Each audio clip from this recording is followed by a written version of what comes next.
عدد الشفع والوتر وعدد كلمات ربنا التامات المباركات سبحان ربك رب العزة عما يصفون وسلام على المرسلين الحمد لله رب العالمين. الفاتحة.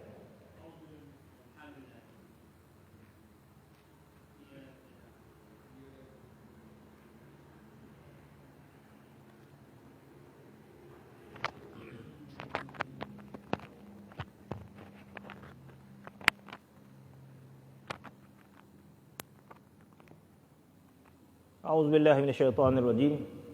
Bismillahirrahmanirrahim. Alhamdulillahi rabbil alamin wassalatu wassalamu ala asyrafil anbiya'i mursalin Muhammadin wa ala alihi wa sahbihi ajma'in. Rabbi shrah li sadri wa yassir li amri wahlul 'uqdatam min lisani yafqahu qawli. Allahumma zidna ilman wa fahman wa alhiqna bisalihin. Amin ya rabbil alamin. Sambung dengan kita hikam muka surat 42. Qala al-muallif rahimahullah wa nafa'ana bi'ulumi fid dharain amin. Berkata pengarang kitab ini Al-Imam Ibnu Athaillah Sakandari, mudah-mudahan Allah Subhanahu wa taala memberikan kita manfaatnya ilmunya di dunia di akhirat, amin. Dan katanya pula, bermula warak itu iaitu tiada. Nak baca dah.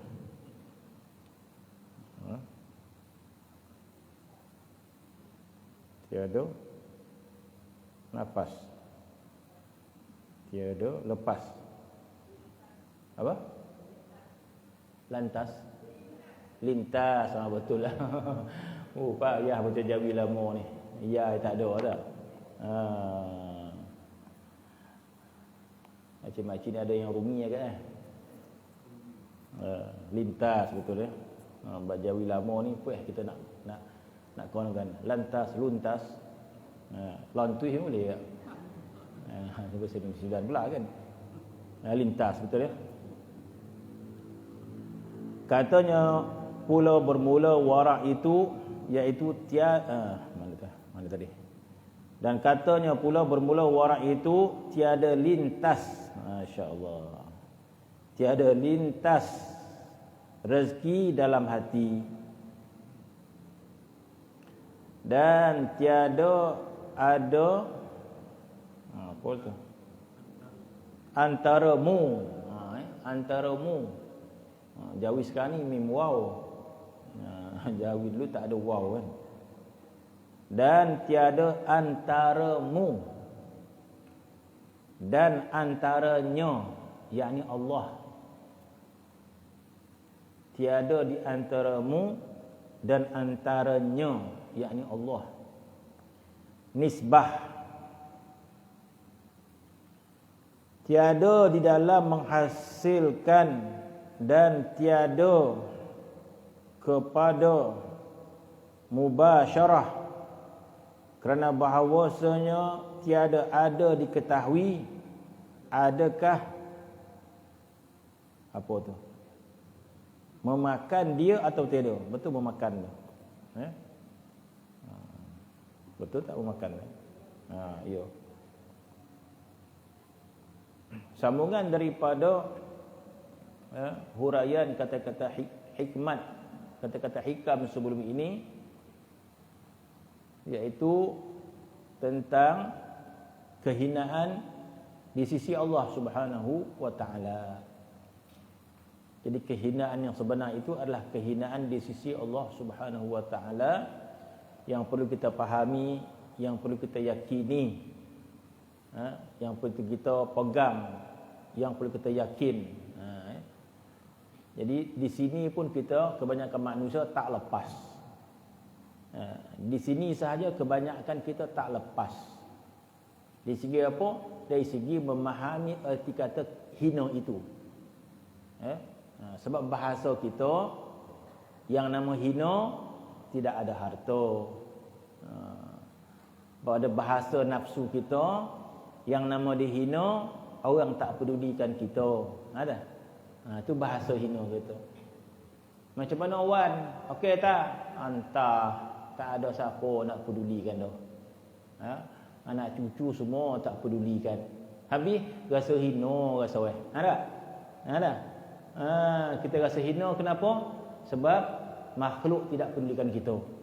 Jadi di situ dah kita dah gagal dah memahami maksud hina. Ada? Kenapa hina? Entah, tak ada siapa pedulikan, water pun tak ada. Ada? Jadi kata kita pada bahasa pandangan kita, itulah makna kehinaan. Macam mana Wan rasa rasa mulia, rasa lah. Kenapa rasa mulia? Anak cucu semua datang setiap minggu. Semua bagi duit. Contoh, macam ngoban saya pula. Tak ada. Ya. Kita nak memperbetulkan erti kata kehinaan yang sebenar. Apa rasa? Rasa okey lah, rasa gembira lah. Sebab apa rasa? Sebab keluarga saya ramai. Semua datang, semua menyayangi, semua bagi duit. Habis rasa mulia lah rasanya. Itu bahasa kita lah. Kepahaman kita mulia itu sebegitu. Pada bahasa kita mulia kita bila makhluk muliakan kita. Masya-Allah kita kata. Ramai orang sokong kita. Ada orang rasa hina. Kenapa hina? Entah, tak siapa, tak pada siapa, tak ada siapa nak pedulikan dan rasa hina rasanya. Itu bahasa kita. Jadi salah. Kepahaman itu salah. Jadi perlu kita perbetulkan. Kenapa? Sebab yang nama dia hina pada pandangan Allah Subhanahu wa taala. Walaupun orang muliakan kita. Tapi kalau Allah Ta'ala melihat kita hina, maka kita hina. Dan kita mulia. Kalau kita dipandang mulia oleh Allah, maka kita mulia. Walaupun seluruh makhluk menghina kita. Walaupun seluruh makhluk tidak ada bersama dengan kita. Tapi Allah Ta'ala memuliakan kita, maka itu mulia nama dia. Jadi macam mana kita nak meyakini, memahami perkara tersebut? Di situ kita dah gagal kan. Dah gagal memahami makna hina dan juga mulia. Jadi perlu kita meyakini semula dan mengakui semula bahawa yang nama dia mulia adalah dipandang mulia oleh Allah Subhanahu wa taala.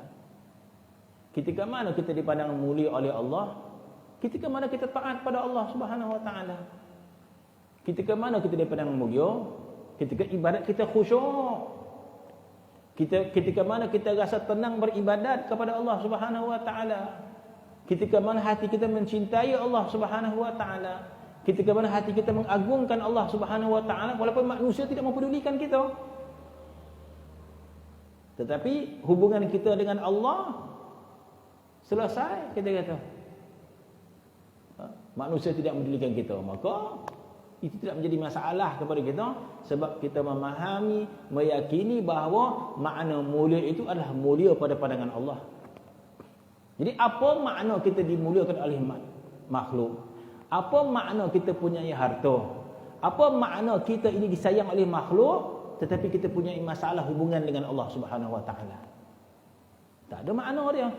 Masya-Allah, kita dimuliakan oleh keluarga kita ramai, anak pinak kita ramai, cucu cicit ramai yang menyayangi kita. Kita rasa dimuliakan oleh keluarga kita, oleh manusia, kita rasa mulia. Tapi hubungan kita dengan Allah bermasalah. Maka apakah itu manfaat kepada kita? Tidak. Kita tidak dipandang mulia oleh Allah. Jadi pandangan sebegini perlu kita betulkan semula. Sepatutnya kita rasa sedih bila kita tidak dipandang mulia oleh Allah Ta'ala. Itu yang sepatutnya kita rasa sedih. Tapi terbalik, hubungan kita dengan Allah tak ada masalah, ibadat kita ada masalah. Cuma manusia tidak memuliakan kita. Kita pun lemah, sedih, manjang, susah hati. Sebab bermaksud tidak memadai Allah Ta'ala pandang mulia kepada kita, kita perlu juga dipandang mulia oleh manusia. Bermaksud kita lah yang salah faham tentang Allah Subhanahu wa taala. Sebab itu orang yang faham tentang Allah maka kita mengamalkan apa yang disebut hasbi Allah. Itu makna hasbi Allah. Hasbi Allah itu maksud sebenar hasbi Allah. Cukuplah aku Allah. Itu maksud hasbi Allah wa ni'mal wakil. Hasbi Allah bermaksud cukuplah Allah pandang aku mulia. Walaupun kita tidak dimuliakan oleh dunia, kita tidak dimuliakan oleh manusia, hasbi Allah. Hasbi Allah, cukuplah aku Allah. Bermaksud dia memahami, dia meyakini bahawa makna kemuliaan itu adalah kita dipandang mulia oleh Allah Subhanahu wa taala. Maka itu dulu, itu yang pertama. Bila kita telah meyakini itu, baru kita nak mencari. Yalah, kita yakin bahawa yang makna mulia itu mulia di sisi Allah Subhanahu wa taala. Maka kita mula mencari. Macam kita tahulah, yalah duit ni pentinglah. Bila tahu duit penting, kita mula mencari duit. Bila kita satu benda yang penting, kita akan cari ya. Oh betul lah, ubek ni penting lah. Kita kata, bila tahu ubek ni penting, kita akan cari. Sampai Kelantan kita cari. Ubek ni tak ada kat sini, ada kat Kelantan ni. Hari kita naik kereta api. Sebab kata benda tu penting. Penyakit kita ni tak ada ubek kat sini. Habis, nun kat Siam nun. Hari kita ke Siam nun. Untuk apa? Kita nak mengambil benda yang kita nampak penting.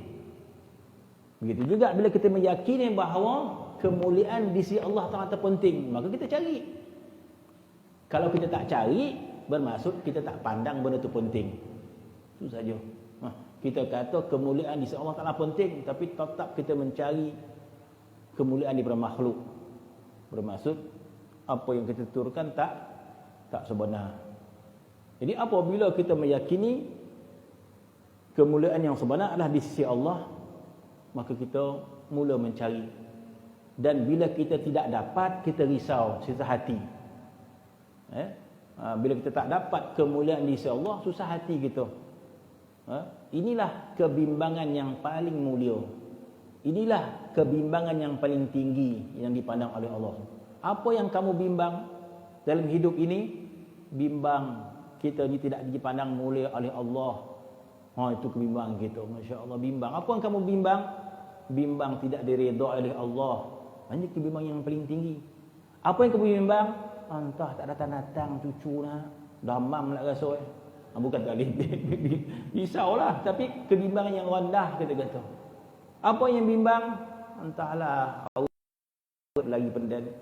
Jadi kita bimbang benda yang tak betul, menghantui kita kebimbangan yang salah. Cuba tingkatkan kebimbangan itu.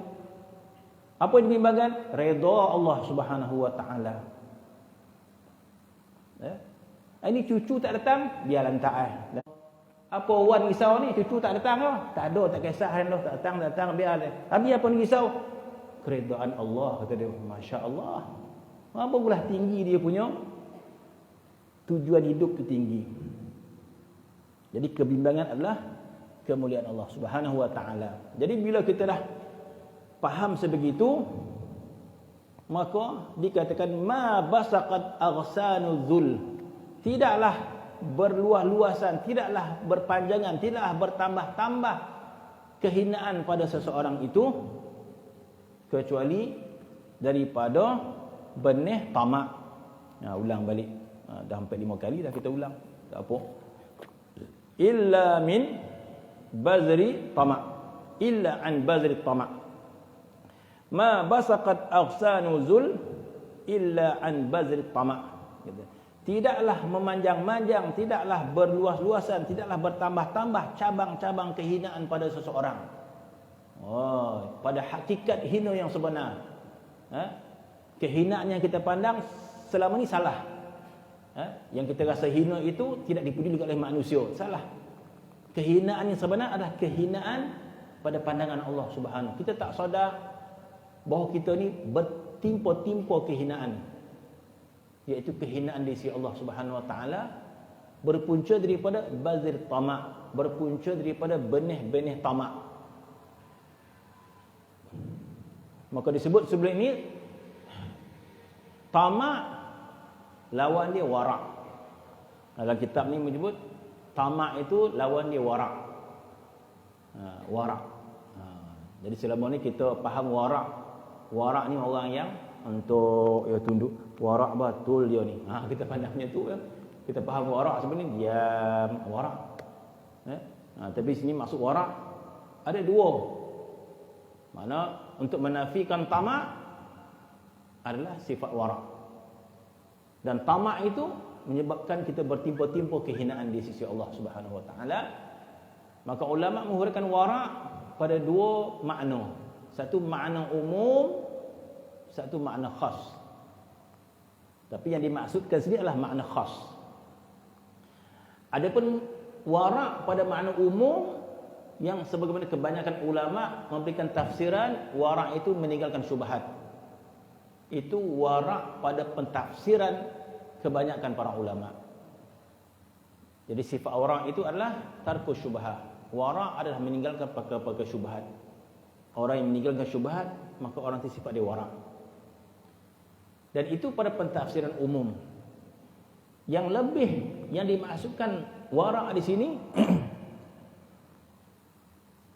adalah meninggalkan keinginan selain daripada Allah. Maka itulah warak yang khas. Itulah warak yang paling khusus. Masya Allah, kita kata. Kita hurai dahulu. Maka warak ahli khawas, warak yang lebih khusus yang dimasukkan di sini adalah orang yang meninggalkan keinginannya selain daripada Allah. Ataupun dengan makna yang lain, dia meninggalkan tamak kepada yang lain daripada Allah Subhanahu wa taala.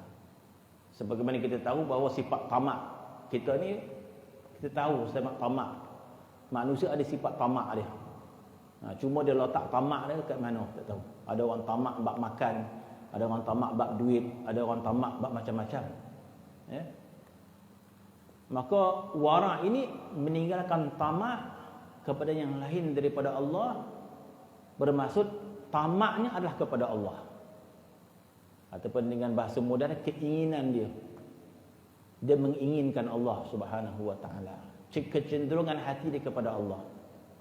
Maka inilah warak yang paling hebat. Ataupun dengan bahasa mudah dia, hati dia cenderung mencintai Allah. Hati dia tidak cenderung kepada mencintai yang lain daripada Allah. Maka ini warak yang khawas, kita kata.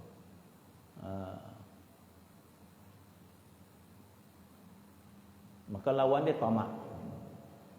Maka yang dimaksudkan itu di sini.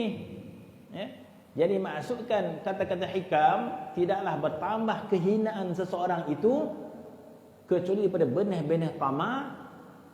Yang dimaksudkan benih-benih tamak ini adalah benih-benih keinginan nafsu.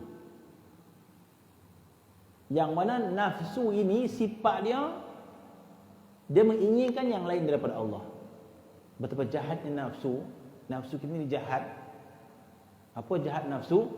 Sebab dia menginginkan lain daripada Allah. Itu nafsu. Nafsu manusia ada cenderung kepada harta. Nafsu dia, okey, boleh. Ada nafsu cenderung pada duit. Ya, sila. Ada nafsu cenderung kepada manusia. Ya, sila. Tapi bila seorang itu ingin cinta kepada Allah, nafsu sangat-sangat menolak. Sangat-sangat menolak dan sangat-sangat tidak mengerti. Kebingungan nafsu. Bila mengajak kita cinta kepada Allah, nafsu kita kebingungan. Sebab itu bagi orang yang tidak faham makna zikir, makna halaqah zikir, dia akan kebingungan. Bermaksud, apalah buat ada orang ni berzikir, latih apa tengok Maksud nafsu dia kebingungan, nafsu dia keheranan. Kenapa ingin mencintai Allah? Itu maksudnya tidaklah kita berzikir kecuali maksud ingin mencintai Allah Subhanahu wa taala. Tetapi kalau Allah tu nafsu dia menguasai dia kebingungan dalam majlis zikir. Apa pula ambil sini, pergi berjalan lah, pergi makan lah, balik kampung lah, contoh. Dia kebingungan. Bermaksud jahatnya nafsu Mengajak mencintai Allah, dia tak ada. Yang lain dia boleh. Harta, makan, minum, sebagaimana yang Allah Ta'ala sebut dalam Al-Quran, zuyyina lin-nasi hubbus syahawat minan nisa wal banin wal qanatiril muqantarati minadh dhahabi wal fiddati wal khailil musawwamati wal an'ami wal harth. Satu-satu Allah Ta'ala sebut. Zalika min al-dunya. Maksudnya semua perkara-perkara yang lain daripada Allah. Adapun kepada Allah perlu kita mujahadah. Ketika mana kita awal-awal berzikir, ya Allah, apa pula buat berzikir ni? Latih betul rasa dia, muak betul rasa dia, jamu betul rasa dia, pahit betul rasa dia. Sebab kita tidak memahaminya. Sehinggalah Allah Subhanahu wa taala membersihkan hati kita. Sabar kita merawat sakit hati kita. Kita tahu hati kita berpenyakit. Kita tahu hati kita lemah. Kita tahu hati kita terhijab. Paling tidak kita tahu kita sakit. Maka kita rawat kesakitan kita. Ketika mana kita tahu kita sakit, ketika mana kita tahu hati kita sakit, iaitu kita tidak kelazatan bersama dengan Allah Subhanahu wa taala.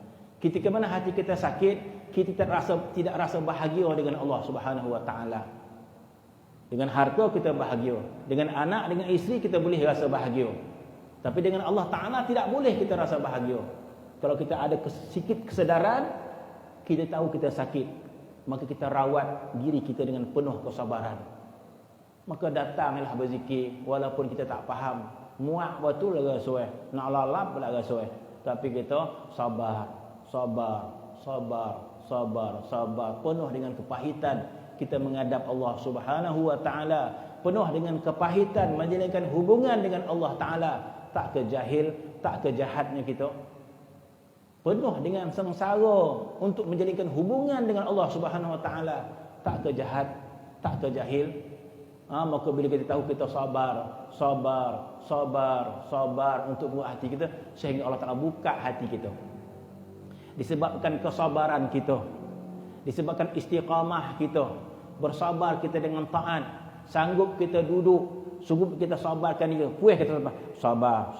Ustaz ni tak habis-habis ni, tak berzikir. Tak habis. Sabar. Dah pahit bona rasa dah, nak muntah rasa dah. Sabar. Minggu depan datang lagi, malih betul nak pahit. Tak syok betul rasa. Apa buat tu?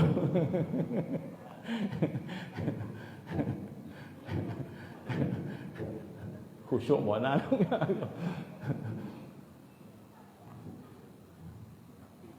Bertupang kat kursi tu, meja tu. Habis idea dah.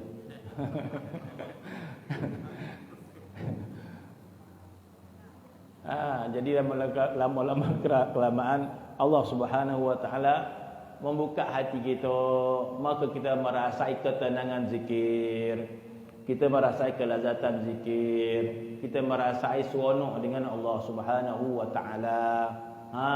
Jadi akhirnya bila kita rasa kemanisan dengan Allah Subhanahu wa taala, maka hati kita cenderung pada kemanisan tersebut.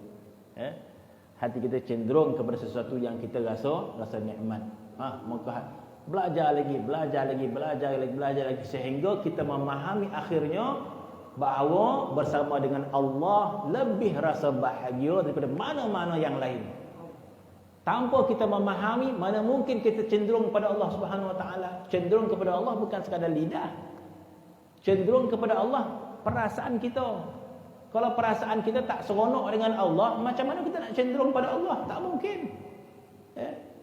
Buatlah kita raja cenderung, tapi hati kita kelazatan dengan makan, hati kita kelazatan dengan makhluk. Sebab sifat seseorang itu akan cenderung kepada sesuatu yang dicintai. Nak buat macam mana?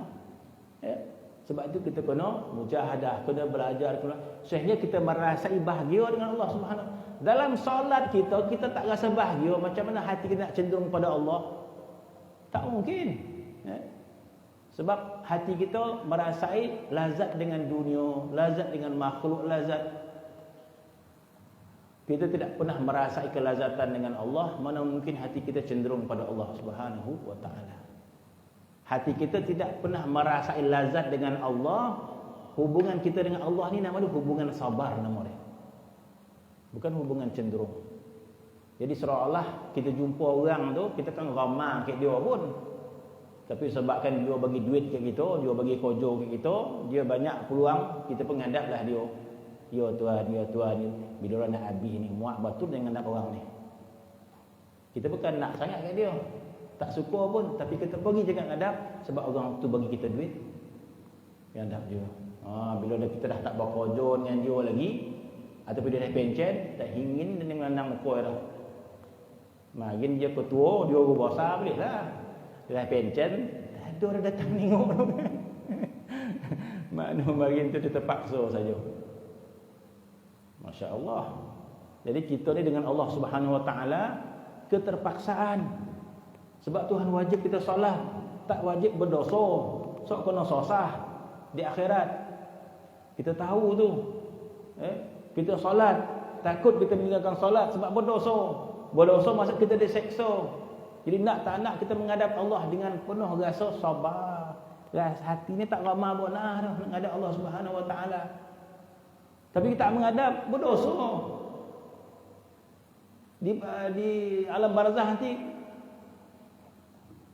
parah kita dalam barzah, parah kita di padang mahsyar, parah kita di akhirat nanti. Jadi kita menghadaplah Allah Subhanahu Wa Taala. Sebab apa? Nak bawa pahala banyak ni. Kalau tak ibadat tak dapat pahala. Menghadap jugalah, tapi dengan penuh kesabaran sebab tak ramah. Sebab apa tak ramah? Kita tidak merasai kebahagiaan dengan Allah Subhanahu Wa Taala. Maka itulah kita kata yang kita tarbiyah dalam madrasah tasawuf supaya kita belajar makna rasa bahagia dengan Allah Subhanahu Wa Taala. Sabar berzikir, sabar berzikir, sabar berzikir, diberikan ketenangan zikir sehingga diberikan kemanisan ibadat, sehingga diberikan rasa kelazatan. Bila hati kita lazat kepada sesuatu, maka dia akan cenderung kepada sesuatu. Tak payah kita suruh-suruh dah. Tak payah suruh-suruh. Kita bagi lauk ayam, daging, kita baru bagi ke dia lauk ayam hutan. Kau orang tu ramah lah. Automatik tahun minggu depan bagi lauk, tolaklah benda tu. Yang satu ni hadap Bila ada rasa kelazatan, maka cenderunglah ke situ. Ada beberapa makanan dihidang. Mula-mula makanan ni kita makan. Kita rasa inilah yang paling sedap. Maka hati kita cenderung kepada makanan tadi. Minggu depan ada lauk yang paling sedap dia bagi. Kita tolak lauk ni. Hati kita cenderung kepada yang lebih lazat. Ya, sifat kita seperti itu. Seseorang itu disebut apa? Allah SWT. Dia kata seseorang itu akan cenderung kepada sesuatu yang indah. Jadi sebabkan kita tidak melihat keindahan Allah, maka hati kita tidak mungkin cenderung kepada Allah Subhanahu Wa Taala. Jadi bila tidak cenderung, maka kita ibadat kepada Allah dengan penuh kesabaran. Jadi beribadat kepada Allah dengan penuh sabar, itu kepada orang yang tak faham. Sebab itu Allah Taala sebut dalam Quran, wa'mur ahlaka bis-shalah wastabir 'alaiha. Suruhlah kaum keluarga engkau salat, wastabir 'alaiha, sabar. Sebab salat ini wajib. Dia malas nak salat sebab tak ada rasa lazat. Maka suruh sabar. Kenapa bersabar dengan Allah Subhanahu Wa Taala? Masya-Allah, itulah kejahatan nafsu.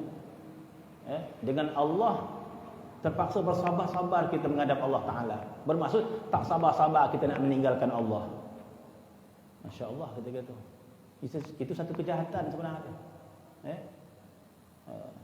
Adakah seorang suami yang baik bila menghadap isteri dia, puas menghadap sabar bila orang nak keluar rumah ni, sabar betul menghadap rumah ni kan. Kau tahu rumah apa ngabar. Sepatutnya seorang suami bila keluar tak sabar-sabar nak balik. Bila dia bersama isteri dia, bahagia dah. Mana mungkin seorang suami belum menghadap isteri dia, sabar menghadap rumah ni. Bila nak keluar ya, bila keluar merdeka dia. Dia menghadap dengan rumah dia kan. Sebab rumah ada masak, rumah ada nak basuh pinggan, basuh apa tu, balik jugalah. Semua rumah dia masak, dia sedap pula tu. Baju-baju semua dia basuh. Tapi bila balik penuh dengan kesabaran. Apakah macam tu kita kata? Apakah suami yang baik macam tu kita? Tak baik. Apakah seorang isteri memandang suami yang baik macam tak baik bagi dia? Jadi seorang suami yang baik, dia rasa bahagia dengan isteri dia. Rasa seronok, rasa bahagia, menghargai, cinta dan sebagainya.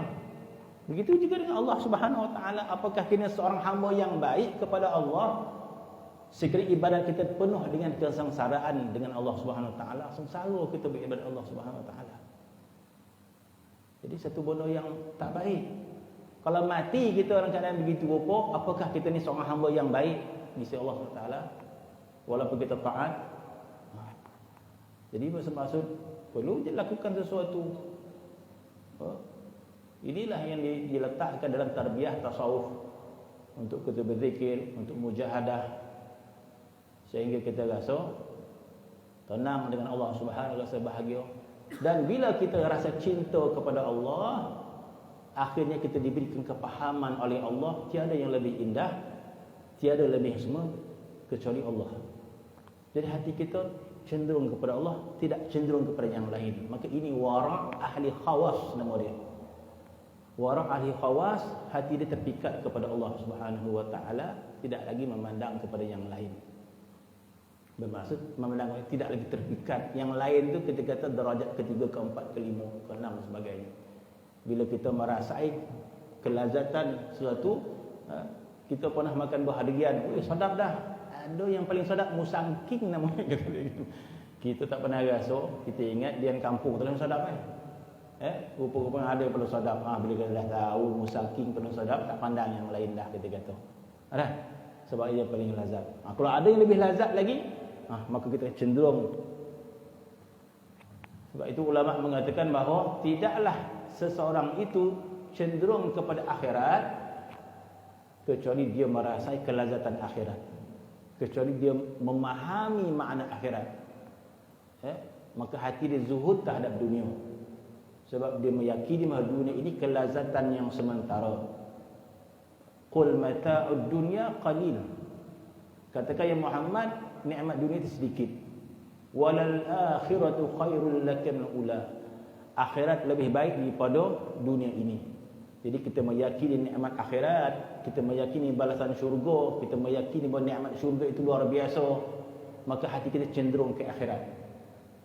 Kita meyakini, sebab bila kuat iman kita, kita mencari benda-benda yang gaib. Kita percayai nikmat syurga, maka hati kita terpaut kepada nikmat yang lebih sempurna, nama dia nikmat syurga. Maka hati kita zuhud kepada dunia ini, maka kita mengejar akhirat. Maka kita banyak ibadat sebab kita mengejar akhirat. Maka hati kita cenderung kepada akhirat. Maka seseorang itu tidak akan cenderung hatinya kepada Allah, sehingga dia melihat kepada Allah lebih lazat daripada akhirat. Kepada Allah itu lebih besar daripada akhirat. Maka dia melihat kepada Allah lebih besar lagi nikmat dia, hatta daripada akhirat. Maka hati dia cenderung kepada Allah Subhanahu Wa Taala. Sebagaimana ditunjukkan oleh imam kita, Imam Syafi'i radhiyallahu anhu. Masya-Allah, imam kita. Imam dalam solat, imam dalam puasa, imam dalam haji, imam dalam nikah kahwin. Apa kata Imam Syafi'i? Imam Syafi'i menggambarkan bahawa kecenderungan hatinya adalah kepada Allah, hatta tidak kepada syurga. Bermaksud dia adalah orang ahli wara' yang khas. Bermaksud hatinya hanya cenderung kepada Allah, tidak kepada yang lain pada Allah. Itu hatinya Imam Syafi'i. Apa kata Imam Syafi'i? Lau lam yuqin Muhammad bin Idris bi anna fi al-akhirah ru'yat Allah. Kalaulah Muhammad bin Idris ini, iaitu dia, tidak meyakini bahawa akhirat itu adanya satu nikmat yang boleh melihat kepada Allah, maka dia tidak akan melakukan ibadat di dunia ini. Dia tak akan buat taat di dunia ini. Bermaksud pada kepahaman Imam Syafi'i, Kalau taat ini sekadar dapat masuk syurga, dapat nikmat syurga, maka tidak begitu kuat amal ibadatnya. Tetapi dia taat beramal ibadat ini kerana di akhirat itu ada satu nikmat, iaitu melihat kepada Allah Subhanahu wa taala. Bermaksud Imam Syafi'i diberikan kepahaman bahawa menghadap kepada Allah itu sebesar-besar nikmat. Bermaksud Imam Syafi'i diberikan nikmat musyahadah, hatinya musyahadah kepada Allah Subhanahu wa taala. Imam Syafi'i diberikan nikmat menghadap Allah itu rasa nikmat, lebih nikmat daripada syurga lagi. Maka bila orang itu diberikan kepahaman sebegitu, maka hatinya cenderung kepada Allah Subhanahu wa taala.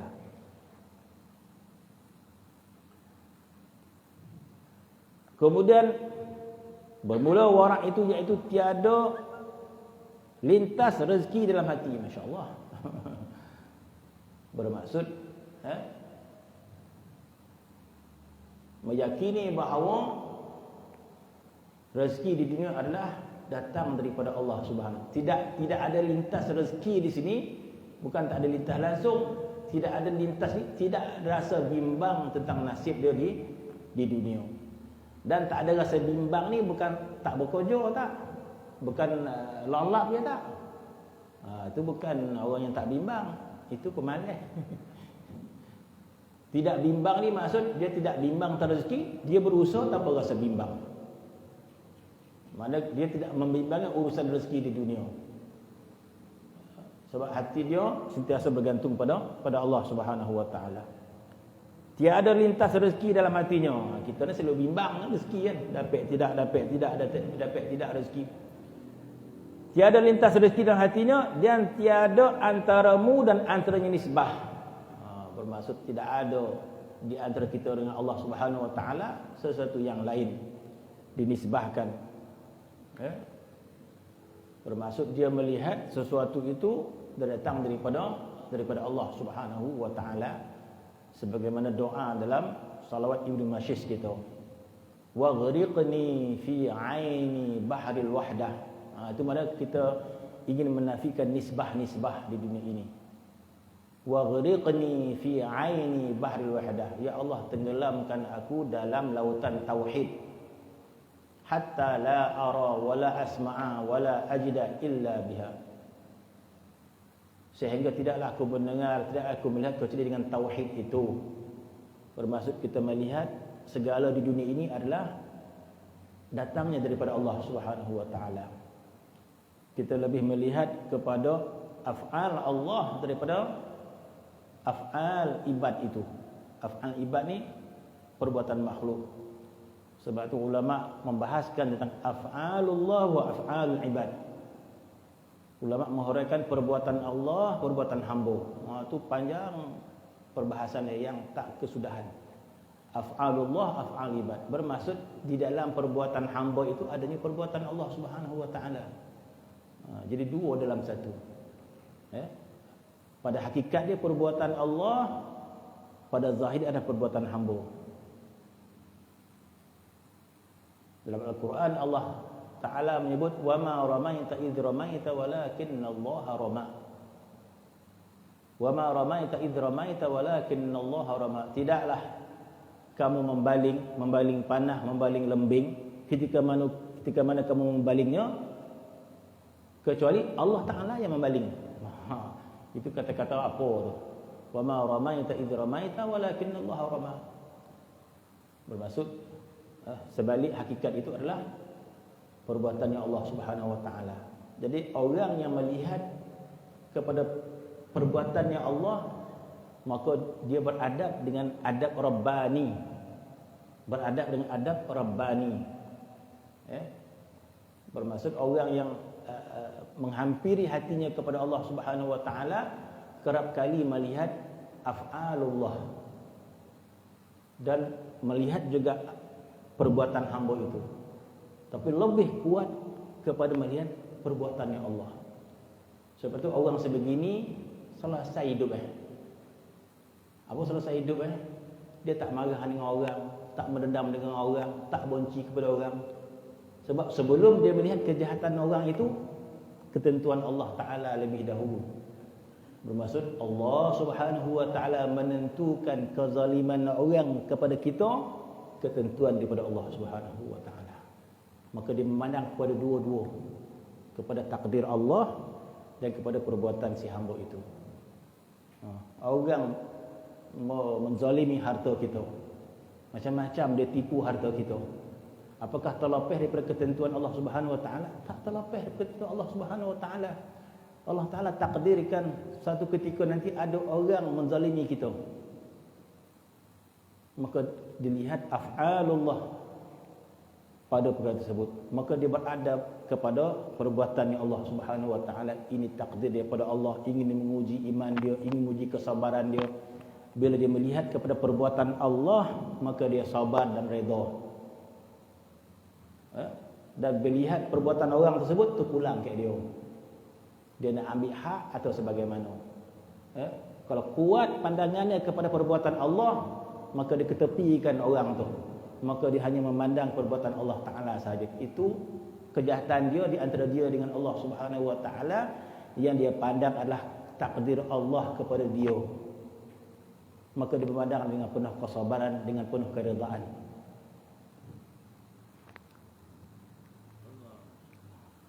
Hatta la ara wal asma wal ida illa biha. Maka katanya, maka orang yang sebegini tidak ada perantaraan, tidak ada nisbah, katanya. Di antara dia dengan Allah tidak ada nisbah. Maksud kata dia tidak nisbah kepada makhluk. Mana manusia memberikan dia kebaikan, maka dia melihat kebaikan itu datangnya daripada Allah Subhanahu wa taala. Manusia memberikan kejahatan kepada dia, maka Allah Ta'ala takdirkan kejahatan di atas dia. Maka tidak ada nisbah. Maka tiada nisbah, tiada dalam menghasilkan dan tiada pada mubasyarah. Kerana bahawasanya tiada ketahui adakah memakan dia atau tiada. Apa maksud memakan dia, wallahu alam. Dia buat makanlah. Jadi maksud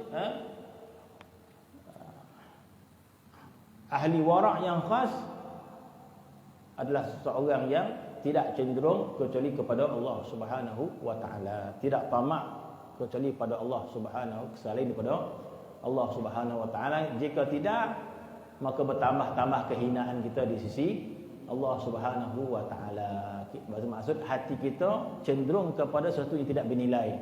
Tak kehina kita.